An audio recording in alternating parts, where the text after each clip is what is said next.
Over the course of this season, we had so many crazy moments, so many playoffs, so much controversy. Looking at you, J-Ray. And if you're not a totally insane person, you probably missed some. So here we go. Every single event recapped in under 30 minutes. Let's get into it. And I almost couldn't even believe it, but this is how many events there were this season. Starting off with just US tournaments, we have 11, and then we have 5 European events, not including European Open, and then we had 4 DGPT Plus events and 4 playoff events, as well as the majors. So all this amounted to 94 days of coverage. There was 192 rounds of coverage. And you may be looking for some kind of way to quantify that. I got you. That is 768 hours of footage.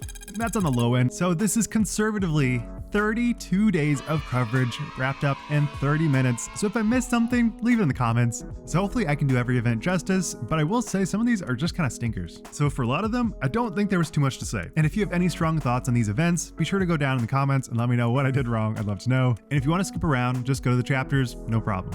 All right, number 1, chess.com. Before the course even started, it was in rough shape, and it honestly looked like the tournament might not even happen with so many players complaining about the conditions, muddy tee pads. All in all, it was a crazy event. For MPO, this was the debut win for AB. Wasn't a super clean win, with a couple of doubles and definitely some missed putts, but similar to the FPO winner, the drives were electric, near perfection, definitely fighting off some demons, especially looking at European Open last year. But this win allowed him to have a totally clean slate going into 2024. So even though Rick was right behind him the entire stretch, much like the rest of the season, he was always falling just a little bit short of the leaders, but a great win for AB. It's just unbelievable. I've been waiting my whole life for this, and all the losses are worth it now. This feeling's amazing. Got a little shaky down the stretch, but that comes with the nerves, and if you're not feeling them, you're not loving what you're doing, and I love disc golf. And on FPO, we immediately have a Haley DNF, which kind of feels out for a season, but the real battle was Evelina, Ella, and Missy. Evelina showcased how dominant she is on these fairways, much like AB, and it was a great forecast for what was to come. So even though her putting was definitely on and off again, mostly off, she did finish with an amazing final round of 10 birdies and 1031 rated to fight off all of her demons, especially in those moments where things get close. So with that win, it marked a great trend for both these players. This video is brought to you by Vessi. If you want to get top-notch waterproof shoes that will actually weather any storm you throw at it, look no further than the Vessi High Burst, by far my favorite disc golf shoe. And if you want to support this channel while also getting a great discount, go to vessi.com/wildruns and get 15% off your first purchase. So with that, let's get back to the marathon. Next up, Waco. On MPO, it was a crazy cut line where a lot of pros missed it, specifically Simon at 76th, Macbeth at 64, Drew Gibson at 83rd, and the world champ Isaac also falls out of the cut line. And this was the first true debut of Bedanza on the Pro Tour, who finds a way to get 3 under in his final round and finishes even on the event. We also got Papa Nate shredding it after round 3, almost leading the event going into the final round. He finishes in 10th, but still, gotta love Nate. And now I'm just being me again, because I thought it would be fun to play aggressive, and it wasn't. So now I'm back to throwing the shots I want to throw. And starting off the season right, we almost got a chase card champion with Nicholas destroying in chase card, but then he has a super unfortunate bogey on 16 and loses it by 1. And along with that, Luke Humphreys was also playing great on lead card, but just when you think he has it, the last 3 holes really put the pressure on him, and he sort of shanks 18, leading to one of the most epic upshots from Gannon. And so despite Gannon having so many weird spitouts, a time violation warning, definitely a forecast for the future, he still manages to win with one of the craziest upshots of the entire year. And this is how Gannon started one of the most dominant seasons in disc golf history. On FPO, it felt like a flashback from last year, where we had a battle between Kristin and Ella. And despite Ella going into the final round with a great chance to win, she again unfortunately has a terrible final round, leading to an 11-stroke swing. So even though Kristin did dominate, she cards a double on 16, but it just didn't matter because she was so far ahead and she wins by 5 strokes. But I think like much of the season, the wins from Kristin feel a lot like the other players kind of falling apart in this final round pressure, which obviously doesn't take anything away from Kristin, but at so many different moments, all these players could have won this, but that's kind of why Kristin is the GOAT, because she never falters in this final round pressure, mostly. And even though it felt like it didn't matter, this was the first event where Holland looked like she was very solid on her putting, making 4 circle 2 putts. And so despite being behind 8 strokes behind Kristin, I think this was also the kickstart for her season and how she played so well. And next up, Open at Austin. And for an event that feels kind of forgettable, we got some great disc golf. Starting with FPO, even though Kristin gets 3 OBs and a triple, she somehow manages to finish that round going under par, and then on her next round finishes 8 under. But the real dominator was Own the Dog Scoggins. 14 birdies in round 2. There was basically nobody that was going to touch her, and this is where we see Own's true level of skill and prowess, specifically on these super tight woods, leading to one of the craziest stats. Own secures the highest rated round in FPO history with a 10.55. And on top of this, she was freaking injured. So it really goes to show that you can play great disc golf no matter who you are, no matter what age, and specifically Own just never gives up. And so she wins by 11 strokes. My week is my week. I'm very happy, I'm over the moon. But as a total fanboy for Nicholas, I was super excited to see how the NPO division was going to end up, with it being a battle between Gannon, Kyle, and Nicholas. And just like Waco, Gannon had so many unfortunate spitouts that had he had made those, definitely would have been in the running to win this, but he loses too many strokes on putting, and so it becomes a battle between Kyle and Nicholas. And Kyle was destroying, going 9 under through 10, and so despite him going out of bounds 6 times in the first round, he nearly won this, and so this really put the pressure on Nicholas. And kind of in a similar trend to the rest of the season, he has a lot of these moments where he's leading and then he kind of falls short, especially in the back half of the final round. So it looked like he was ever so slightly losing a couple of strokes every few holes, and so it really felt like we're gonna get a playoff at like nighttime because there was a rain delay, and the final few holes were almost entirely in the dark. It looked like Nicholas might not have what it takes to finish it out. But then we get to the last 2 holes, and Nicholas is left with a 46-footer, which he absolutely needs to make because Kyle is within circle and he's definitely not missing those. And then he jams it in from 46 feet, and so we move on to hole 18, where it is a tie game. And with Kyle basically forced to get a par after being out of position, it is entirely up to Nicholas to finish this out. But being pinched behind a tree, having to throw in the dark, it is by no means an easy shot, but he walks up confidently, and within like 5-10 seconds, he jams it in to secure his first Elite Series win. Even though I typically feel pretty neutral about disc golf wins, I was losing my mind because I felt so much emotion for Nicholas, because you can truly tell how much this means to him. I only had one goal in my mind, and it was to be the first Finnish disc golfer to win on the Disc Golf Pro Tour, and I did it today. Feels good. Oh my god.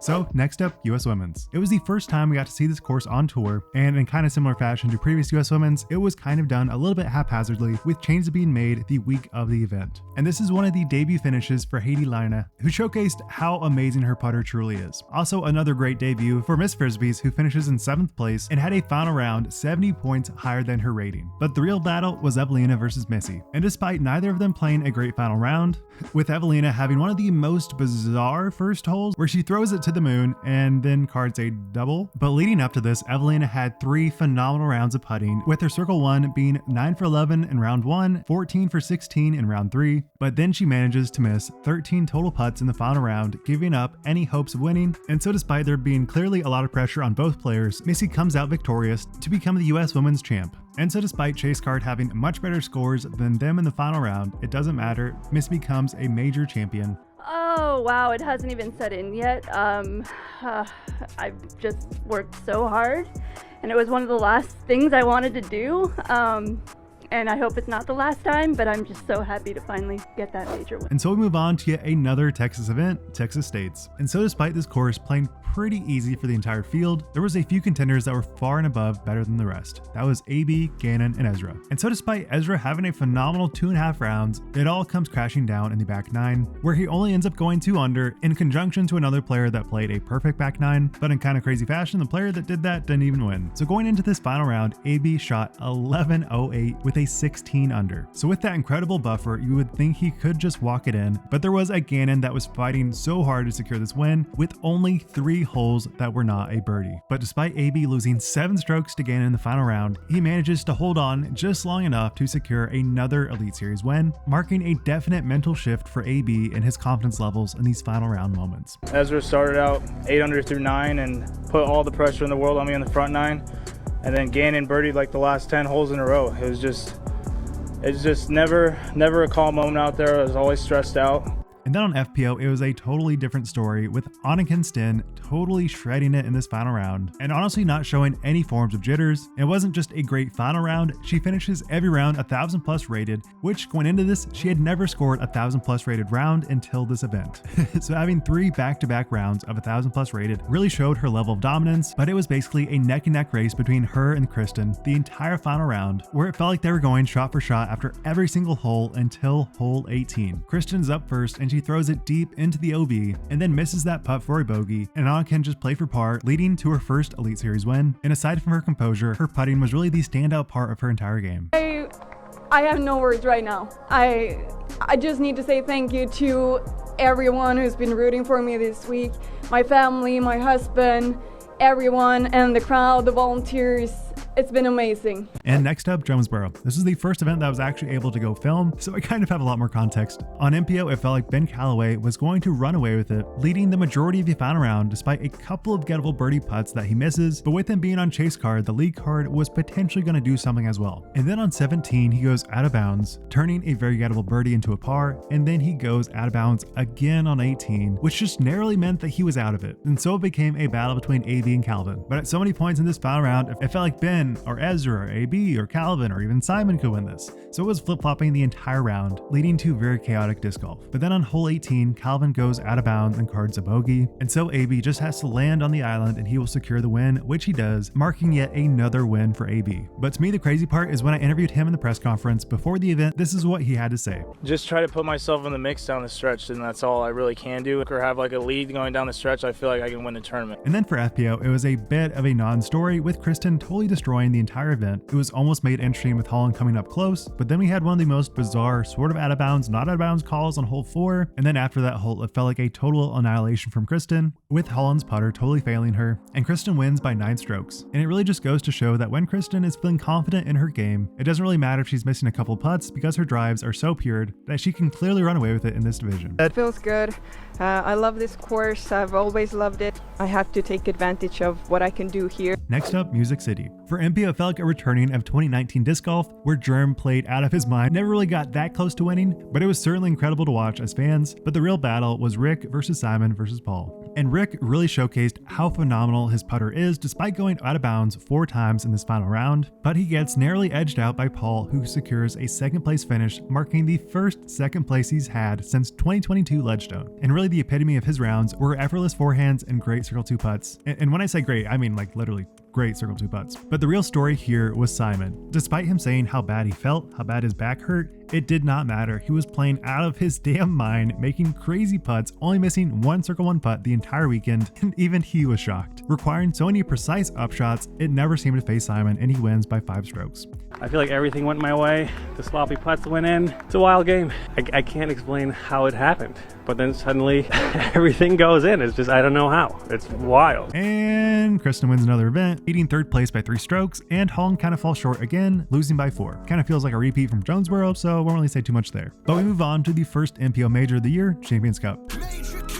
In this Northwood Black course, it really cannot be understated how difficult it truly is, and to go along with that, for the early rounds, there was basically no fans and incredibly high wind, leading to some of the most brutal disc golf I have seen, and so for everyone, it felt like you just had to survive to win this, with winds getting over 30 miles an hour, and it definitely got to some players. Looking at you, Eagle. Worst tournament finish probably of all time. And then despite Casey White playing some of his best disc golf we have ever seen, it all came to a crashing halt when he cut his finger and had to tape it up, and then he was never the same after that, and then ends the entire event with a triple, putting him out of contention. But the real standout was Andrew Presnell, leading from the first round, basically never faltered until a shanked putt on hole 4, which made it a little bit interesting, but besides Nicholas, nobody was chasing him, and so even though it got a little bit close towards the end, Nicholas has a couple of unlucky breaks, and Presnell finishes strong, securing his first major win. After grinding for so many years, and even playing 41 tournaments in 2021, he secures his first Elite Series / major win, and I could not be more excited for him as someone that has watched him since 2019. And then on FPO, it felt like Kristin might have a chance to win this, but a player I did not have on my radar was Henna, who finishes incredibly strong with an eagle to potentially go into a playoff playoff against Evelina. And I know Henna can throw phenomenal drives, but it really felt like Evelina was the standout this entire weekend, hitting basically every distance line through these tight fairways. And that's not to say her putting woes didn't affect her, they definitely did, but it just never felt like she was giving away that many strokes. And so despite hole 18 getting a little bit dodgy, she secures her second win on the season and a first-time major winner. And I feel like for the first time in a long time, the top players were all non-US players besides Owen. Definitely goes to show how much European disc golf has exploded,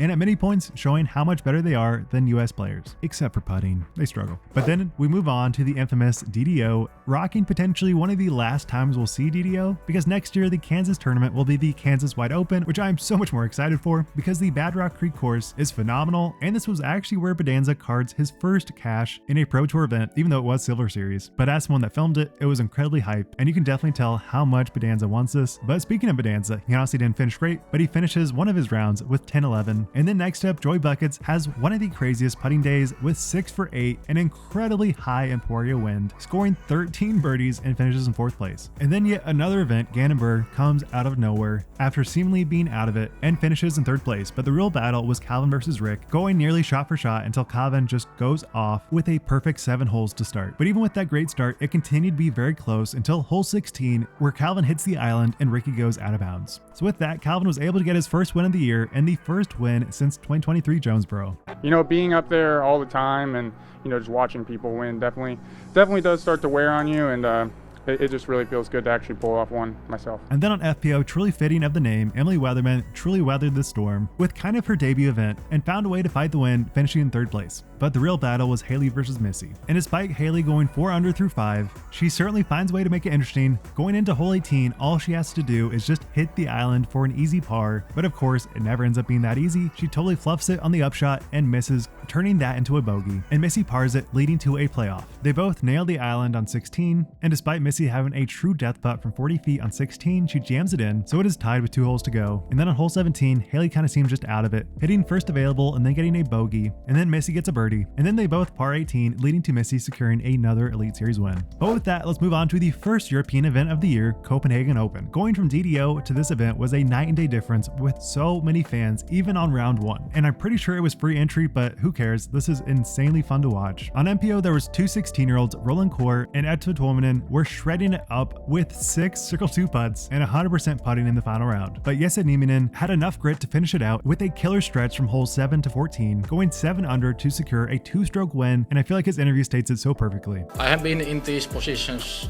way too many times and lost most of them. But while I've only seen him live at Jonesboro, I feel like so much of his game is very developed and very confident, especially on his putting. So definitely a well-deserving win. And then on FPO, it was a total nightmare with Evelina starting the final round with a triple, going up against Kaiti Ausalu. And after that triple, she was down by 9 strokes, so it felt like it was a GG, done deal, whatever. But then Evelina goes 7 under after hole 5, and then Ausalu definitely succumbed to the pressure with a lot of errant shots and missed putts, with her putter looking super wobbly, super not confident. And so we move on to hole 18, where basically nobody in the entire weekend eagled it until Evelina shows up. And so basically Ausalu just has to coast on in because Evelina is most likely not going to eagle this. But then out of nowhere, Evelina makes one of the most incredible putts. And so despite being down so much in the early part of the final round, we get some playoff holes. And Evelina is first up on the putting, and especially with this amount of crowd and pressure, you expect her to miss this putt, but then she jams it in. Who is this? Where is the Evelina that I knew? That so often 3 putts in these moments. But just when you thought we'd get some more disc golf,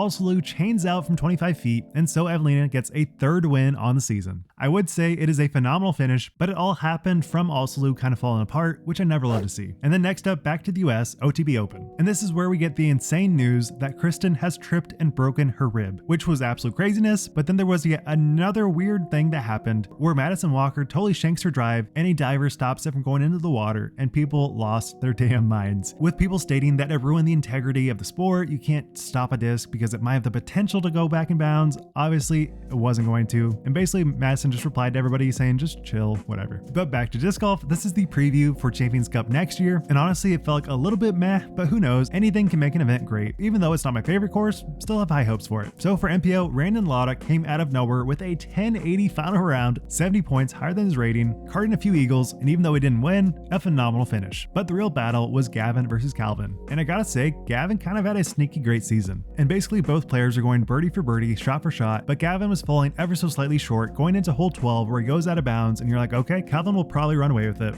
But then he jams it in from the drop zone. And then we move on to hole 17 where Gavin is continually putting pressure with a parked upshot and Calvin is left with a 40-footer that he basically needs to hit to have cushion going into hole 18. But with the high winds and the water right behind the shot, it is kind of not advised to run it, but this is Calvin who has no fear and he jams it in. And so he just walks it in on hole 18, winning by 2 strokes over Gavin. Obviously would have loved to see Gavin win this, but it was a great battle and a great showcase of both of their skills. And then on FPO, it felt like we got the return of Paige, getting a 5th place finish, marking her first top 5 since 2023 Portland. And then Kat finishes 2nd place with some of the craziest looking hyzer putts I've ever seen, but they somehow just go in. So she knows what she's doing much better than me, and overall had a great showcase. But the real story here was Holland versus Ella. I don't really know what was going on in Holland's head, but she finishes with 7 OBs, 2 doubles, and 5 bogeys. And so despite her starting the final round, being right there for the win, she goes from 7 under in round 2 to 7 over in round 3. And so the real standout was Ella Hansen, looking locked in, having so much distance that is critical for a course like this, and her putter truly feeling confident in a way that it hasn't felt in a long time. And so she was able to kind of walk it in with her first Elite Series win. Pretty nervous for parts of it. I just wanted to keep playing my own game. And then next up, Portland Open. And I believe this will be a Worlds course in 2026. So on MPO, it was a total annihilation from Gannon Buhr, leading by 10 strokes going into the final round. What? Bro, what are you talking about, man? And so you basically knew he was going to destroy, and he did. But a player that made it a lot more interesting to watch was Cole Rodolin, who actually beat Gannon's score the last 3 rounds of the event with some of the best putting I have ever seen. So even though he did fall short, his shot shapes were perfect, but he still falls short of Gannon. He was literally putting outside of C2 sometimes, and his distance forehands were pristine. And if you had to describe his play, I would say it was so good. My throwing was just so good. Felt so good. So good. So good. But then on FPO, we got a real tearjerker. With Holland being a little bit too far back, she has a phenomenal final round, but still no match for Paige Pierce. With Paige's distance and accuracy and her plant foot seemingly not hindering her nearly as much as it has in the past, she was able to throw phenomenal putts and throw naturally, which led to one of the craziest provisionals I've ever seen. Are you serious? So after coming back from a devastating injury, she wins Portland Open and it has one of the most touching interviews I've seen in recent history. For sure, but like stepping up to a tee pad and knowing where my disc's gonna go, that's the confidence that this is gonna get me moving forward. I have a year's worth of people to thank, and like the first 2 people that come to mind are Missy and Tom. I didn't know if I was gonna be able to walk again or play, so yeah.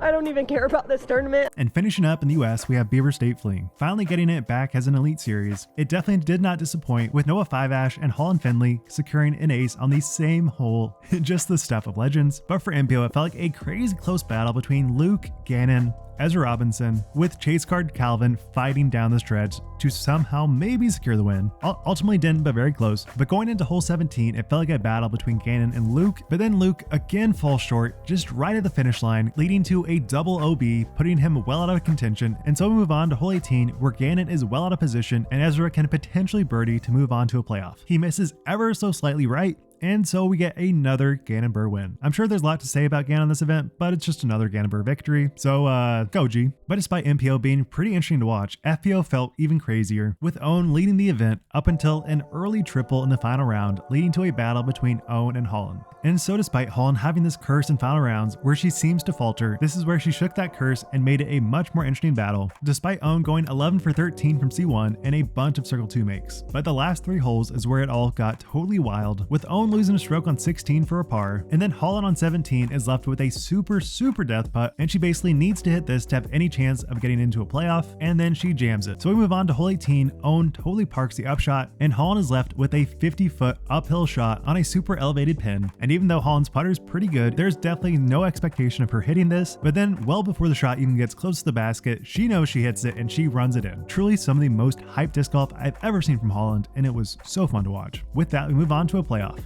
marking the 3rd playoff of the year. And ultimately, it went by in a flash, with Owen's upshot hitting an early tree leading to a par, and Holland is just 20 feet away and secures a birdie, marking her first Elite Series win.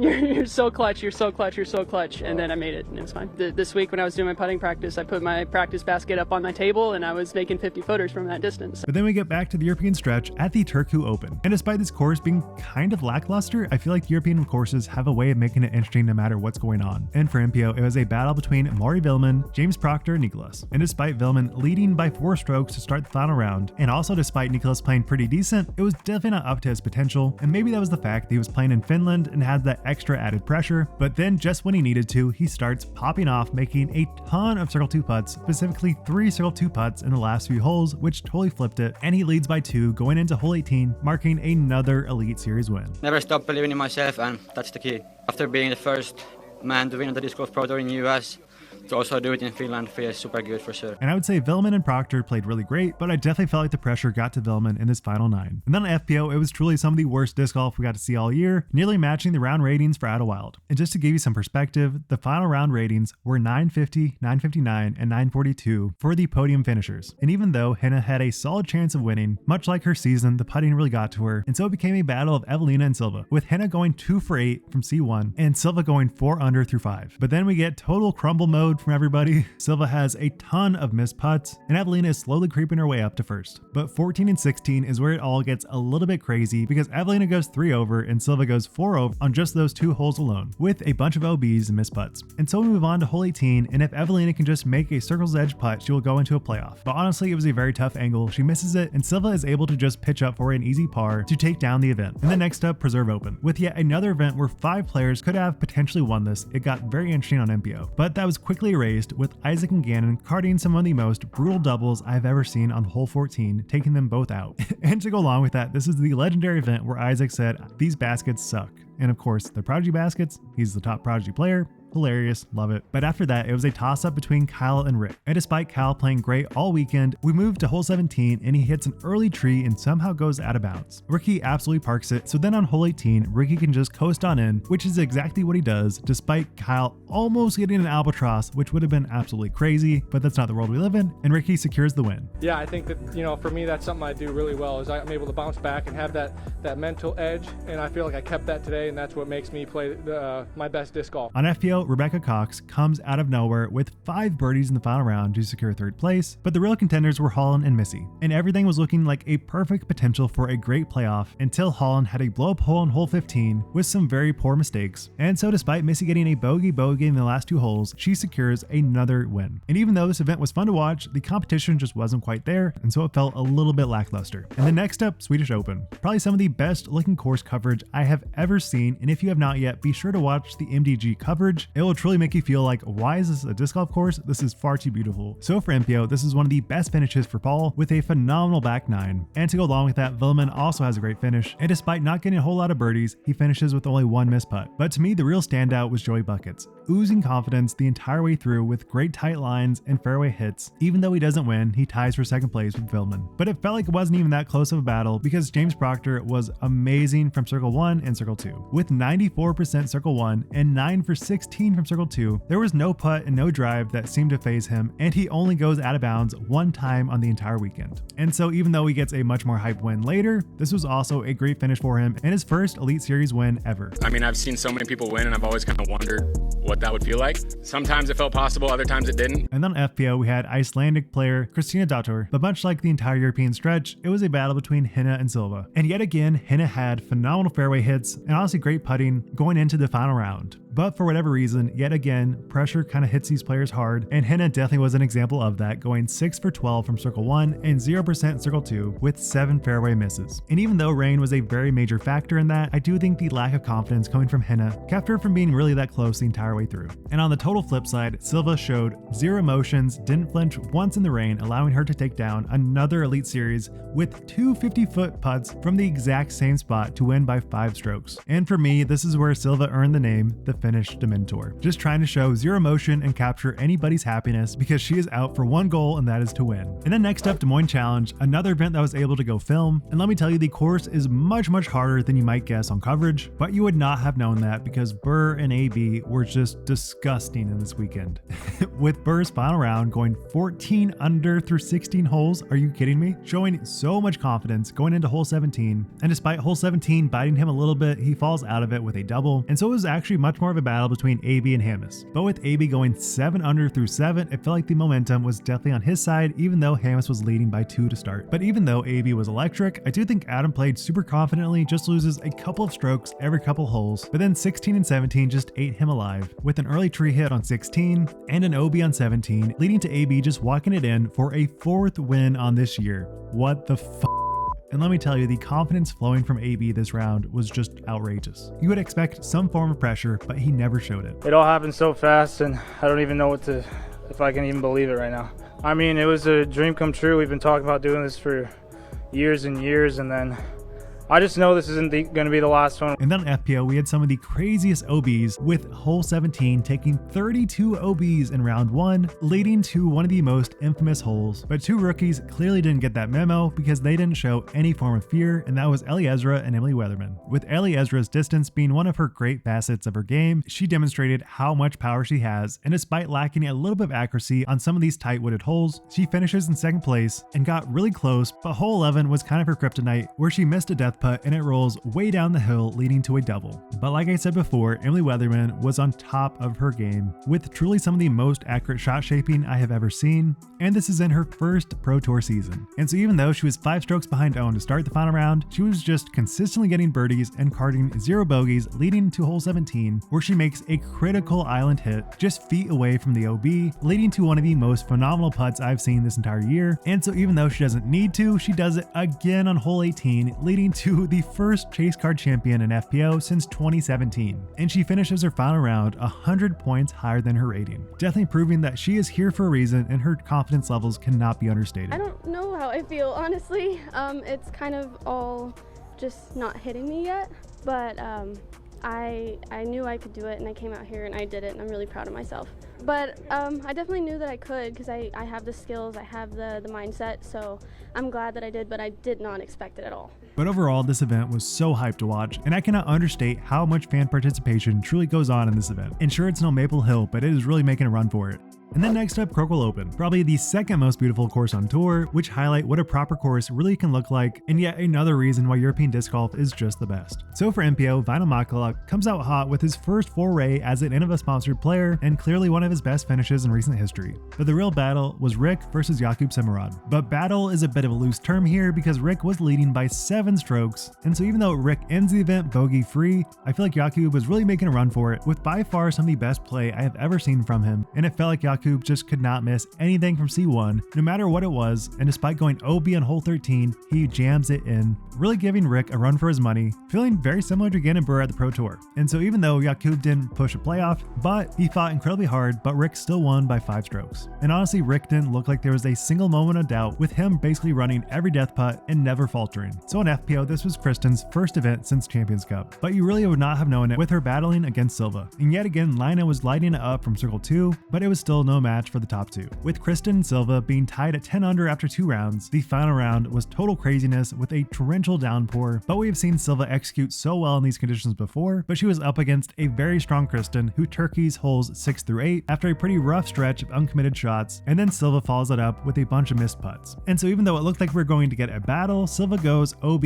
4 times after hole 13 and falls well short of Kristin, with Kristin winning by 6 strokes. And I truly don't think anybody can come back from an injury and win. This feels like only Kristin can do that. I try not to think, just to play disc golf, and I got a little bit frustrated on like hole 4 or 5. But from there, we get probably my favorite event the entire year, European Open. With an entirely new course, the Monster, it was a great addition to the beast. And with it being a Worlds preview, that added even more weight to this entire event. For MPO, it was a battle between Gannon, Paul, and Rick. And honestly, everything was going Gannon's way. So despite Rick getting an eagle on hole 3, it felt like he was still a mile behind Gannon, even though it was just 3 strokes. And just when you thought the tournament was over, hole 10, Gannon hits the basket, it rolls deep into the OB, and then he hits the band for a bogey. And of course, Rick during this stretch goes perfect on holes 6 through 14. And of course, with it being a trend, Gannon gets another time violation in the worst part of his entire round, hole 16. But with ice in his veins, he parks it, showing the world that he does not care about your time violation. He will do what needs to be done. So even though Rick parks it as well, we move on to hole 17. And yet again, we think it is over, it is a done deal. Then Gannon hits the light pole and it rolls into the out of bounds. And so with that, it is somehow tied on hole 18. And me and everybody else is on the edge of their seats, knowing how tense this truly is. And Gannon has a great first shot, Rick does the same, but he is just ever so slightly pinched behind a tree. And so he has to throw an abbreviated run-up, and it just narrowly hits this sign that I don't even know why it's there, should not be there. And it goes into the out of bounds, leading to Gannon pitch up for an easy par and secure his second major win. I was losing my damn mind. It was crazy. It was awesome. It was fun to watch. And I am so excited for Worlds next year here. It's unbelievable. I can't even dream about this. It's so crazy that it just happened.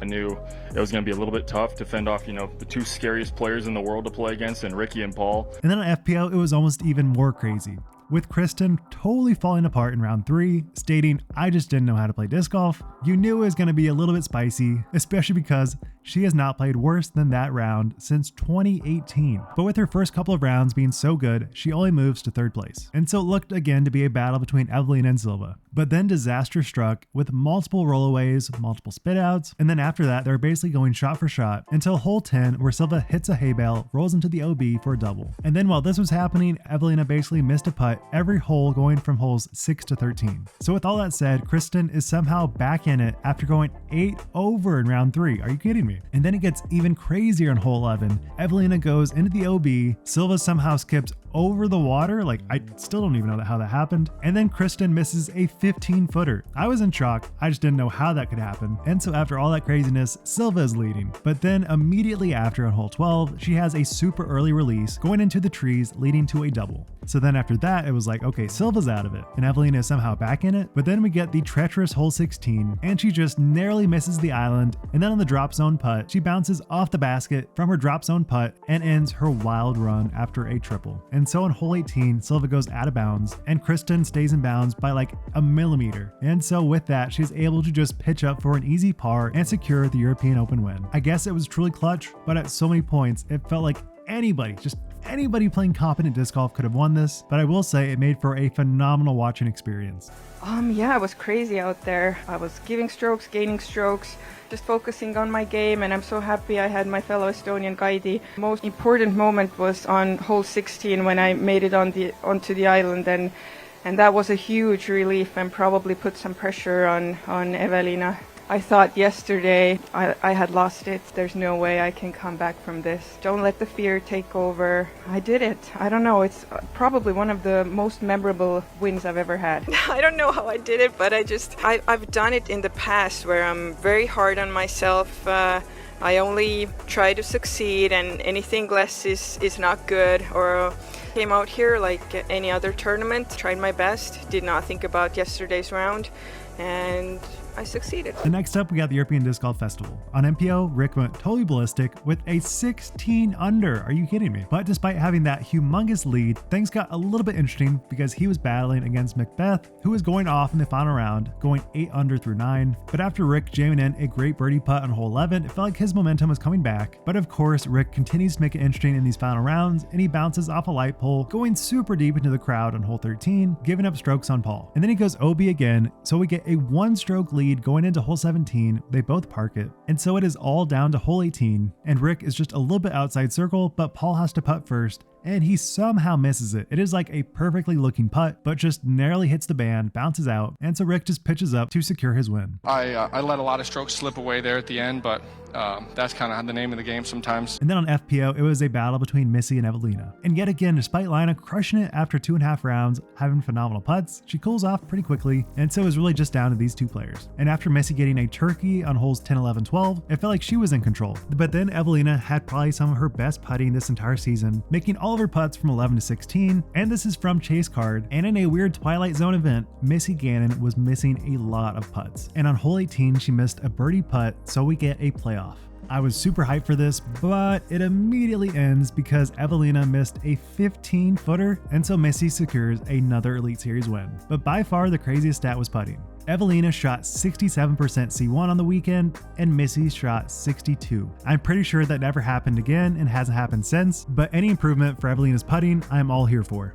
I feel great. I was really stressing coming down the stretch, and I think it showed in my last few holes. I mean, it's just, I don't know why it felt different here.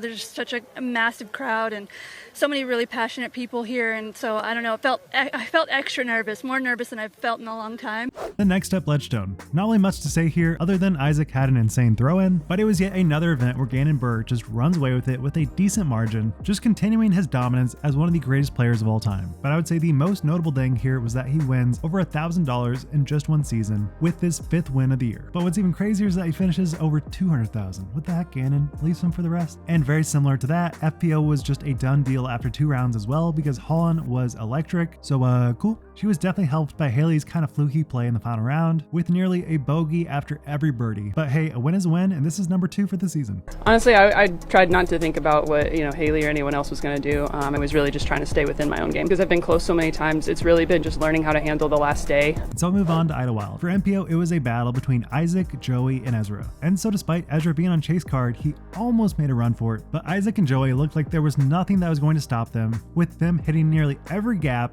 and hitting some of the most ridiculous putts up until hole 12, where Isaac gets some of the most crazy luck, but then immediately the tree gods said no, and he goes double OB, leading to a triple, basically putting him totally out of it. And so even though it was tight, hole 17 is where Joey Buckets officially became a true champ with a death putt going into hole 18. He definitely didn't have to make it, but it was going to give him a nice cushion, and he jams it and then pitches up on 18. Right? No, he almost runs it. He almost jams it in from like 250 feet away for an almost eagle. Crazy. But I have to say, after a phenomenal European stretch, I'm not surprised by this win. He is well deserving of it and definitely a great player. For FPO, it was kind of a done deal for Owen, much like her first win of the year, with the only other contender being Emily Weatherman until she totally blew up and Owen could effectively just walk it in, even with a double late in the final round, proving yet again that age truly does not matter in disc golf. And so from there, we go into Worlds. And before the event even started, Gannon Buhr and Isaac knew that Isaac was going to take this shit down. I'm feeling pretty good. He knows he's going to win, but he just doesn't want to say it. And he proved it was not smoke. He was going to run away with this with a 2-stroke lead after round 1 with a phenomenal 11 under on a very difficult New London. And so despite his round 4 kind of having a lot of unfortunate bogeys, there was a potential for Calvin and Nicholas to come back, and for once Gannon Buhr was actually not in the mix. And he kind of looked more tilted than I've ever seen him, but the pressure of Worlds is crazy high and it cannot be understated. And even though there was moments where you thought Nicholas might get close, he bogeys hole 4 where Isaac birdies, but there still is a potential for an upset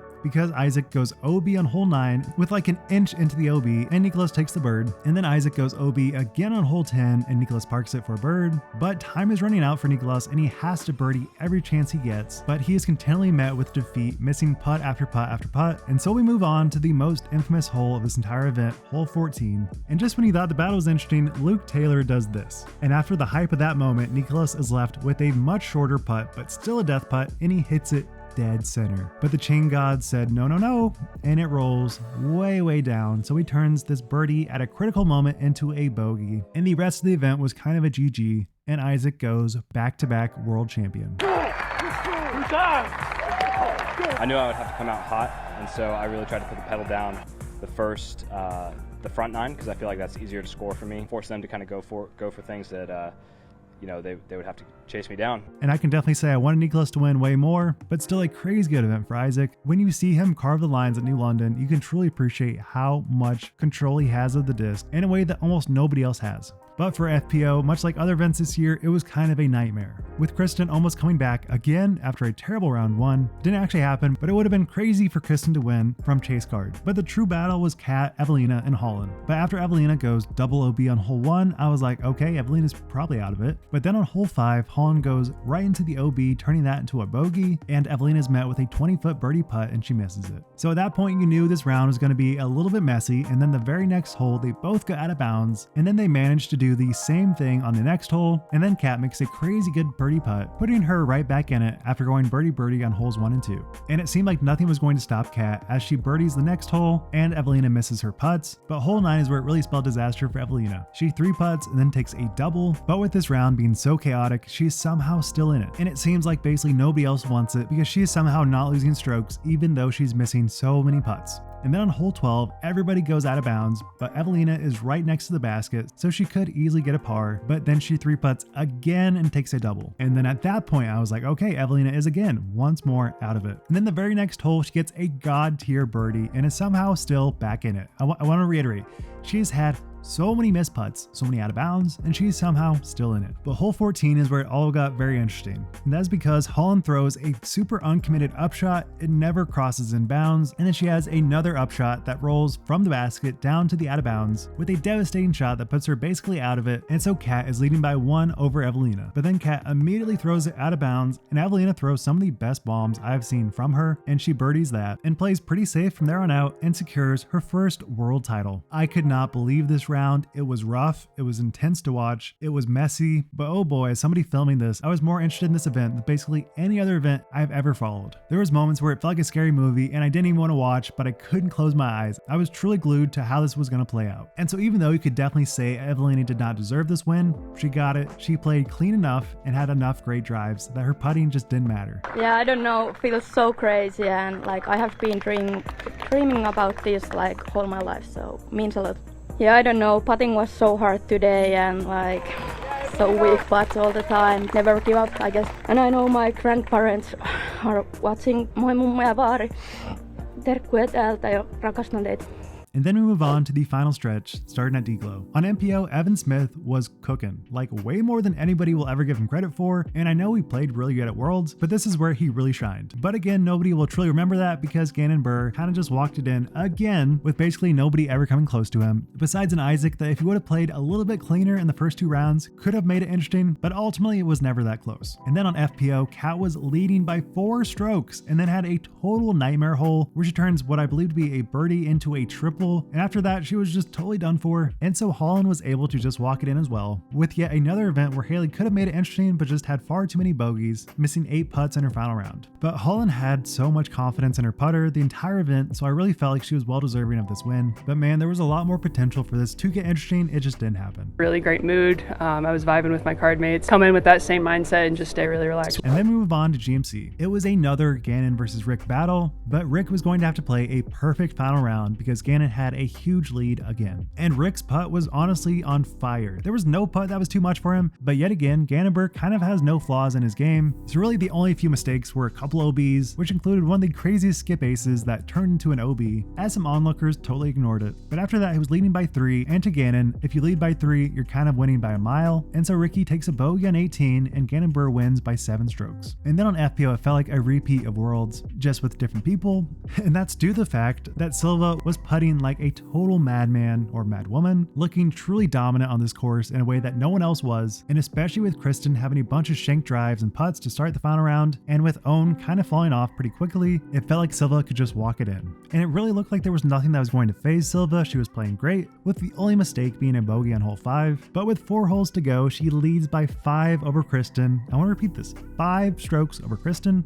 And if this was MPO, you'd be like, yeah, it's a done deal. But Silva does the stuff of nightmares, hits first available, leading to a bogey, as Kristin makes a phenomenal circle's edge putt, and then on 17, she misses a very gettable 20-footer. Oh no! Giving up another stroke, and then on 18, all she has to do is par. Par is all she needed to take the win, and she just needs to not go out of bounds, but that's exactly what she did. But there's still par opportunity, she just has to make this circle's edge putt, and she misses it. So with that, we go into a playoff. And even though I truly don't think Kristin's that competitive, I think when it comes to playoffs, she is a shark in the water. But with that said, they both basically have the exact same upshot and are left with basically a 40-foot putt. And Silva, being the phenomenal putter she is, she does run it, but this is the exact same putt that she just missed, and she misses it again, but it rolls right into the out of bounds. And so Kristin just pitches up for an easy win. And at so many moments, I was just like, what? And it really felt like there was no world where Silva does not win this. So the entire manner in which this happened was just a total nightmare, but it really goes to show that even the best players have to battle with all the pressure that goes into this final round. I feel amazing amazing. Not giving up. The win is just slipping away. But I just somehow kept going. Almost unbelievable, but it happened. And then we have the last playoff event, MVP Open. Probably one of the most hype events, especially from the fanfare that comes around with it, with amazing shot shaping, amazing course, amazing fans. It is all just a recipe for great disc golf. And that's exactly what we got. And on MPO, you would guess Gannon and Rick would run away with it, and they almost did, but then they kind of fell apart in the final round, and near unison where they both missed shots, and so it came down to a battle between James Proctor and Aaron Gossage. And at so many points, Aaron looked fully tilted, like he was losing his damn mind due to, I guess, missed putts, but it just didn't matter because he was still playing great, and he was matching basically shot for shot with James. And just when you thought one of these two were gonna win it, sneaky Paul comes in hot with an 11 under from third card, making a potential first time ever third card winner because lead card was not playing nearly as hot as Paul.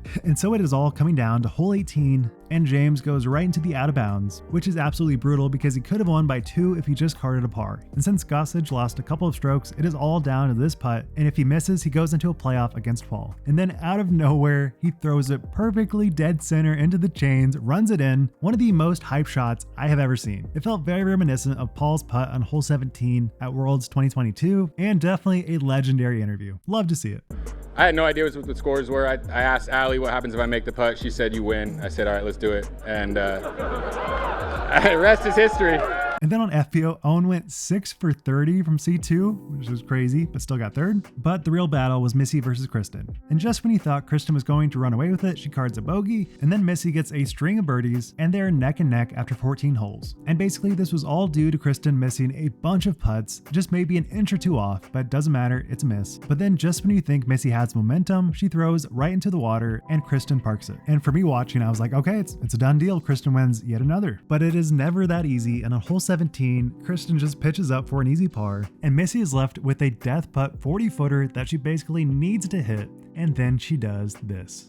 Just the stuff of legends, I cannot believe it. But there's still an easy path for Kristin. All she has to do is just par, and then this happens. And so with that, Kristin falls short, and Missy gets one of the most heroic wins I've ever seen. It feels almost like a story that is almost too implausible to even be believable, but Kristin becomes like so many people this season, where they lead by a decent margin, and then it all comes to a crashing halt in the last couple of holes. But with that said, still an amazing win for Missy. I am feeling so overwhelmed with just joy, and I'm, in the last couple of weeks, I felt like I was kind of losing myself a little bit on the green, and I still had that struggle this week. And then we move on to our last major of the year, USDGC, or Throw Pink, whatever. So for MPO, it was a great battle between the two legends of the entire season, AB and Gannon Buhr. And obviously with Gannon winning this before, we assume he'll probably take it down, but there were so many points this event where it looked like AB was just perfect. And especially on hole 3, jamming in a 60-footer, you knew it was going to be some hot disc golf. But Gannon Buhr, being as ice cold as he is, does not mess up. And he basically was forcing AB to play aggressive, and that's exactly what he did on hole 5, where he runs it a little bit close to the basket, nearly hits it for eagle, but then rolls into the water, turning that into a par. And after that, Gannon Buhr basically never gave up any strokes,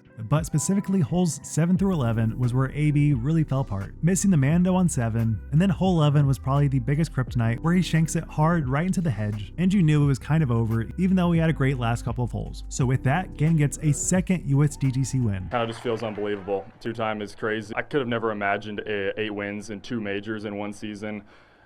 Just absolutely crazy. And even though it ultimately didn't matter, Calvin almost again wins from chase card, going 11 under through 12, and nearly won this even with a quadruple bogey in round 2. But he quote-unquote had some blow-up holes where he missed circle 1 putt and goes out of bounds on 16. So I think we're definitely at the era where chase card does not mean you're out of contention, it just means you gotta work harder. And then on FPO, it felt like Kristin was back to her same level of confidence that we know and love, and before her first drive on hole 1 even started, you could tell she was locked the F in. And nobody was going to challenge her for the win. And especially coming from round 3, where she had one of the craziest putts I've ever seen for a par save on hole 13, there was just no way anybody was going to come close, even though Evelina was right behind her to start and literally went 100% from circle 1. It was actually her drives that really put her out of contention, going out of bounds 4 times and falls 7 strokes behind Kristin. But she did have one of the gnarliest looking putts I've ever seen, so good stuff there. But for Kristin, she truly felt untouchable with only 3 missed circle 1 putts in the last 2 rounds. Feels so good. Reminded myself, here's your chance. So make the best out of it, and that's exactly what I did. Oh my gosh, I feel like myself again. Yeah, the game seemed super easy today, and it's so much fun playing that way. And so we get our final event, the Disc Golf Pro Tour Championship. With a brand new format, there was a lot of questions over if this was going to be interesting, and I gotta say, it was very much a very engaging event, even if it did have some amount of flukiness. So going into the final round, with a 6-stroke lead from Rick, you knew he probably had what it took to walk it in, and even though at many points this season, Rick did give up a lead, this is one that you just don't expect, especially on a course where he has dominated in the past, and additionally a player that he has lost to many points this season. But this was going to be a very hard-fought battle, with Gannon going 4 under through 5, gaining 4 strokes on Rick in just the first 6 holes. But then all the momentum seemed to come to a crashing halt on hole 7 when Rick gets an insanely good circle 2 putt. But then history loves to repeat itself, and he goes out of bounds on the very next hole, and then Gannon Burr gets a crucial turkey on that stretch with some very deadly putts. And it felt like after some missed putts from Rick, it felt like there was just no point where Rick was going to get the lead, and he ends being 1 stroke behind Gannon after a 6-stroke lead starting out. And so even though Rick didn't have a bad round, only gets 1 bogey, he falls 1 stroke behind Gannon. I know a lot of people didn't think I could come back from that deficit. Clutching up at the end to go birdie, absolutely incredible. And my goal is to break 200,000 for PDJ earnings this season. And then for FPO, right after Kristin had that dominant performance, she did not seem to be the same version of herself. And so even though she was very much in it, it was a battle between Missy and Owen. But what's even crazier is that Missy cards a triple on round 3 and is still very much fighting for the win. So it really felt like if Missy could just jam in her putts, there was nobody that was going to take her down, but Owen made it very interesting. Going 6 under through 11, she was right there with Missy, even though Missy got 6 birdies in the first 8 holes, and then Missy basically did not miss a single putt, but hole 15 is where we finally got some separation. With Missy and Owen being tied on this hole, they both knew how important this shot was. Missy just narrowly hits the tree and it bounces right up to the bullseye somehow, and then Owen hits first available, leading to a bogey. And at that point it was basically over, and Missy secured a $30,000 win, marking over $100,000 earned for Missy for just Pro Tour championships. Feel so comfortable out here at Nevin. There's a lot of those pushing hyzers, and that's just kind of my bread and butter. And I knew it was super close, but I was behind, and I knew I needed to make up some strokes. And then of course, Owen almost steals the show with one of the craziest upshots that almost went OB, but then parks it, tying her with Kristin for 2nd place. So overall, we got so much quality disc golf this entire season, and I hope you guys enjoyed this recap. It was a lot to put together, even though I know everything is a little bit abbreviated. I'm sure you're gonna be like, did you even watch the event? I did watch the event. But it's super hard to dissect what was important because there was so much stuff going on at every event. But I hope you guys like this, and if you want to see future great disc golf content, be sure to subscribe. I would really appreciate it. And if you want to support this channel while also getting a great discount, go to vessi.com/wildruns and get 15% off your first purchase. So with that, what a great season. And thank you so much for everyone watching this. It really means the world to me. And with that, Wild Runs signing out. Peace.